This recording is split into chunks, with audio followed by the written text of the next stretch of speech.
ஈரோடு நகரத்துக்கு மேல 700 அடி உயரத்துல தான் இந்த முருகன் இருக்காருங்க. 400 வருஷத்துக்கு மேலா ஆயிரக்கணக்கான பக்தர்களை வரவேற்று அருள் தரக்கூடிய கோவில் இது.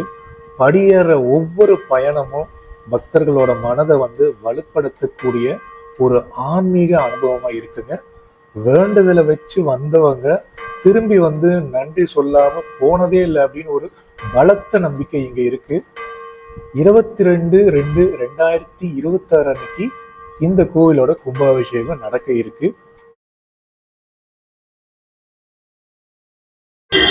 இன்னைக்கு நம்ம ஈரோட்ல ரொம்பவே பிரசித்தி பெற்ற திண்டல் முருகன் கோவில் தான் வந்திருக்குங்க.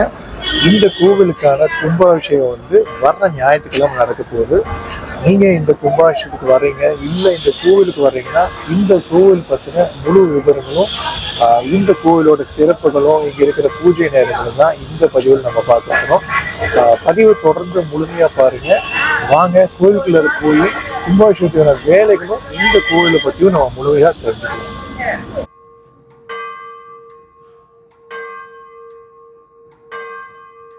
நம்மளோட இன்றைய பயணத்துல நம்ம ஈரோடு மாவட்டத்துல திண்டல் அப்படிங்கிற இடத்துல ஒரு சின்ன குன்று மேல இருக்கிற முருகப்பெருமான் கோயில் தாங்க வந்திருக்கோம்.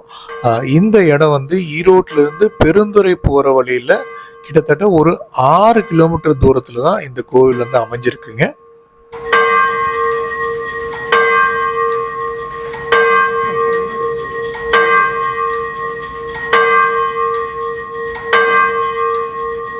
அருணகிரி நாதரால பாடல் பெற்ற 178 தலங்கள்ல திண்டல் மலையும் ஒண்ணுங்க.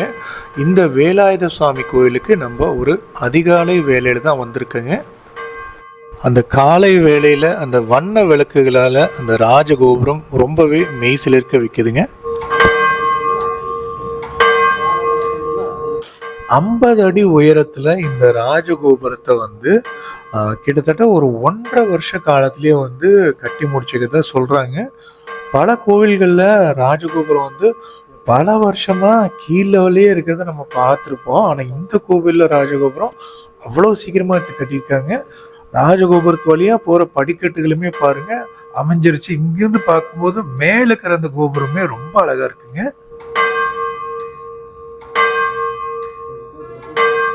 கும்பாபிஷேகத்தை ஒட்டி பல வேலைகள் நடந்துட்டு இருக்கிற வேலையில தான் நம்ம இந்த திண்டல் முருகனை தரிசனம் பண்ண வந்திருக்குங்க.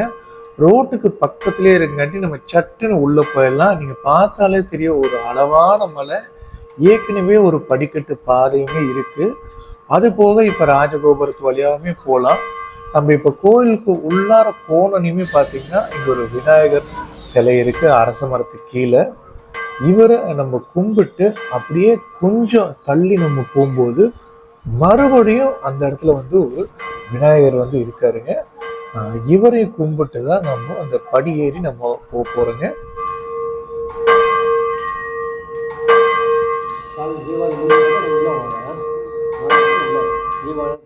கீழே இருக்கிற அந்த 2 விநாயகரையும் கும்பிட்டு கடல் மட்டத்துல இருந்து கிட்டத்தட்ட ஒரு 60 மீட்டர் உயரத்துல அமைஞ்சிருக்கிற இந்த திண்டல் மலையில நம்ம கிட்டத்தட்ட ஒரு 150 படிக்கட்டுகள் ஏறணுங்க. அப்படி படிக்கட்டு வழியா ஏற முடியாதுங்க.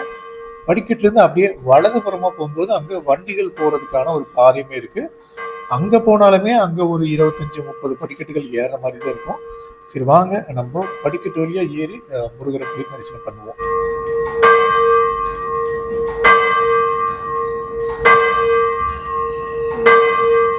சின்ன குன்றுல இந்த கோவில் அமைஞ்சிருந்தாலுமே இந்த மலையில எல்லா விதமான வசதிகளையுமே இங்க உருவாக்கி வச்சிருக்காங்க.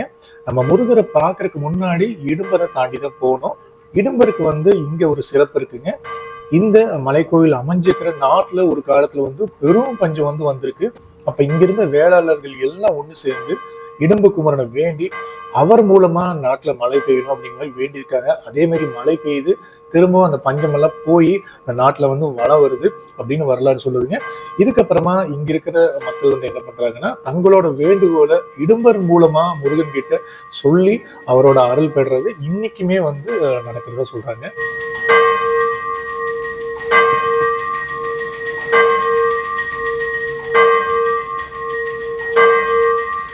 தங்கரதத்தோடு இருக்கிற அந்த மலை மேல இருக்கிற முருகன் கோவிலுக்கு வந்தாச்சுங்க.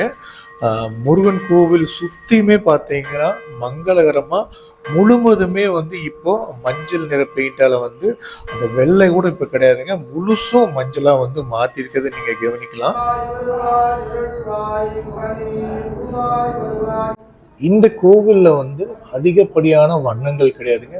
மேல் பகுதி முழுவதுமே பார்த்தா நல்ல ஒரு வெண்மை நிறத்துல இருக்கு. கீழே வந்து ஒரு மாதிரி சாம்பல் நிறத்துலையும், தர முழுவதுமே பார்த்தீங்கன்னா ஒரு மாதிரி மஞ்சள் கலர்ல இருக்குங்க. ரொம்ப சிம்பிளாகவும் இருக்கு, ஆனால் ரொம்ப அழகாகவும் இருக்கு. இந்த கோவிலோட மூலவரா குழந்தை வேலாயுத சுவாமி தான் இருக்காரு. பக்கத்திலேயே வந்து விநாயகருக்கான ஒரு தனி சந்நிதியும் இருக்கு. அப்புறம் உற்சவர்களுக்கும் ஒரு தனி சந்நிதி இருக்கு.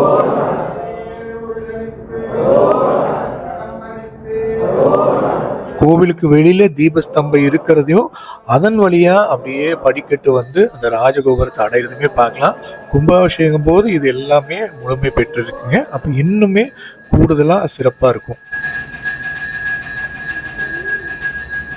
மலைமகள் மகனாக மாற்றார் கூற்றாக வேல் தாங்கி வேலாயுத சுவாமி வந்து இந்த கோவில்ல இருக்காருங்க.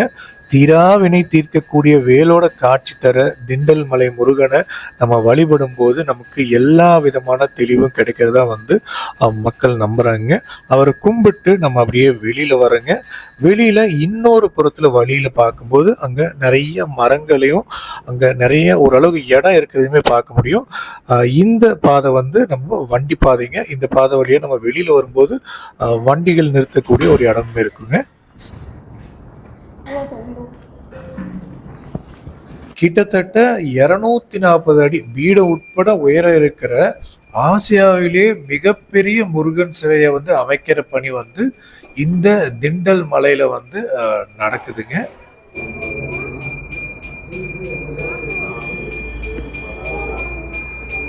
வண்டிகள்லாம் நிறுத்துற பக்கத்துக்கு கொஞ்சம் நம்ம தள்ளி வரும்போது தன்னாசியப்பருக்கான ஒரு குகையுமே இருக்குங்க. இங்க வந்து சன்னியாசிகள்லாம் வந்து வாழ்ந்ததை சொல்றாங்க. இந்த தன்னாசி குகையில வந்து கார்த்திகை தீபத்தன்னைக்கு மட்டும் சிறப்பு பூஜைகள் வந்து நடைபெறதா சொல்றாங்க. இவரோட அருளை வாங்கிட்டு நம்ம அப்படியே தொடர்ந்து நம்ம வெளியில கிளம்ப வேண்டியதாங்க.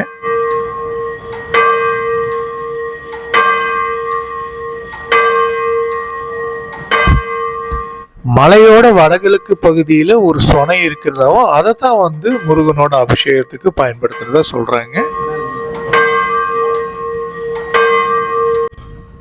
ஒரு நல்ல ஒரு தரிசனம் பார்த்துட்டு கிளம்பிட்டேங்க. காலையில் 7 மணிக்கு தான் முதல் பூஜை வந்து ஆரம்பிக்குது. ஸோ 7 மணி 6:45 மாதிரி வந்தீங்கன்னா உங்களுக்கு காலையில் நடக்கிற எல்லா விதமான பூஜைகளையும் பார்த்துட்டு கிளம்பிடலாம்.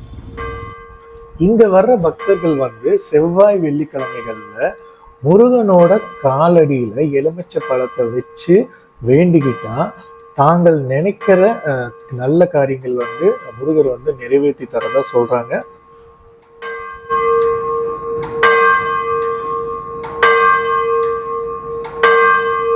கும்பாபிஷேகத்துக்கான முழு நிகழ்ச்சி நிரலுமே இந்த போர்டில் இருக்குங்க. 22/2/2026 அன்னைக்கு காலையில் 6:45 7:45 மணிக்கு தான் கும்பாபிஷேகம் நடக்குதுங்க. கும்பாபிஷேகத்துக்கான யாகசாலைகளுமே வந்து இங்கே தயார் நிலையில் இருக்கு. நீங்கள் கும்பாபிஷேகத்து அன்னைக்கு போகும்போது பல வேலைகளும் பல மாற்றங்களும் இந்த கோயிலில் வந்து இருக்கிறது நீங்கள் பார்க்கலாம். முன்னாடி இருந்ததுக்கு இந்த 2 கோபுரம் அடுத்தடுத்து தெரியுது, எவ்வளோ சூப்பராக இருக்கு பாருங்க. தற்காலிகமாக ஒன்று முன்னாடி வச்சிருக்காங்க, இன்னுமே சூப்பராக இருக்கு. வாய்ப்பு கிடைச்சா கும்பாபிஷேகம் அன்னைக்கு போங்க, இல்லைனாலும் மற்ற நாள் போகலாங்க. ஒரு அருமையான பயணமாக இருக்கும். இந்த வீடியோ பிடிச்சிருந்தா சேனல் சப்ஸ்கிரைப் பண்ணி நம்ம மற்ற வீடியோஸும் பாருங்கள். நன்றி.